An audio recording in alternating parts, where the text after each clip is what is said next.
Ali, third time lucky against Leicester Tigers, but 35-5 in the end, 35-10 sorry in the end. Great result. Yeah, it was. I mean, obviously a much changed side from their perspective, and ourselves. You know, we're obviously there's a few guys missing from us, but guys that stepped in did a fantastic job. They've put a real, marker down for the quality of performance that they can put in. So, hats off to them. We controlled the game pretty well from the start, and we really took a stranglehold of the game early on, which was pleasing to see. Rob said that he wants to use these next two fixtures as a chance to get guys really up to speed, and certainly that first 40 minutes there was plenty of enthusiasm and energy in the performance. Yeah, totally. I mean, we worked really hard. It wasn't easy. We created all our opportunities through real hard work. Picked the right options, and got the ball into space, which was always, going to be on. Then in the second half was slightly disappointing because we wanted to keep the ball for longer. We tend to kick the ball away a little bit too much, but there's massive positives from that. People, put their hands up, and they're going to be, difficult to choose from in the future. I know at the start of the season the LV Cup would have been probably down the priority list, but you've again put yourself in a very good position to progress now. Yeah, we'll still assess it. We'll do what's right for the Premiership. We're obviously fully focused on that. But when guys put in performances like that, we've got a really strong squad. And that's important to emphasise.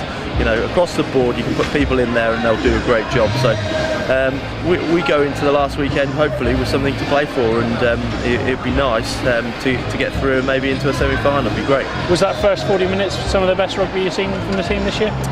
Yeah, in parts. We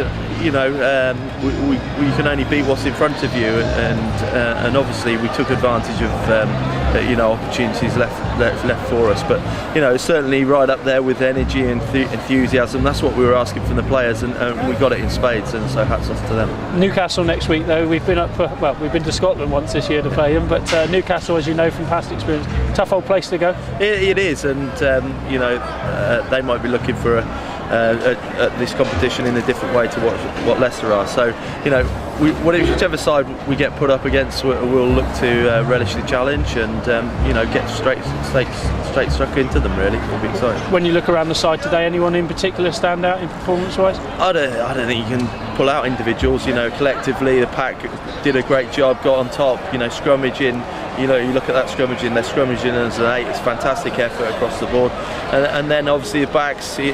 The forwards are creating space for them, and the backs have got a bit of space to run into. So, some of that attack was real pacey. We could have got a little bit more out of it, but we'll keep working on that. As we've said in the week, though, any Leicester side is going to be tough, and they proved it second half. They never gave in. Definitely, it's often a harder side to play against than the full team, because mentally you've got to be right up for it. So it was a difficult challenge for us mentally to approach this game, but as I say, they're always a good side, whatever they are. They'll be the future. There's some real talent out there, but equally there's some massive talent in our side, and we shouldn't be afraid to say that. And finally, selection will be tough again next week with the performances of the past 2 weeks now. Yeah, it is. It's what we want. The guys pushing in the right direction. If they don't get the shirt, then at least they've created a situation where the guy who has got the shirt has got to play even better. So all ends up we're fighting in the same direction, and we're working hard as a squad. Brilliant. Thanks, Ali.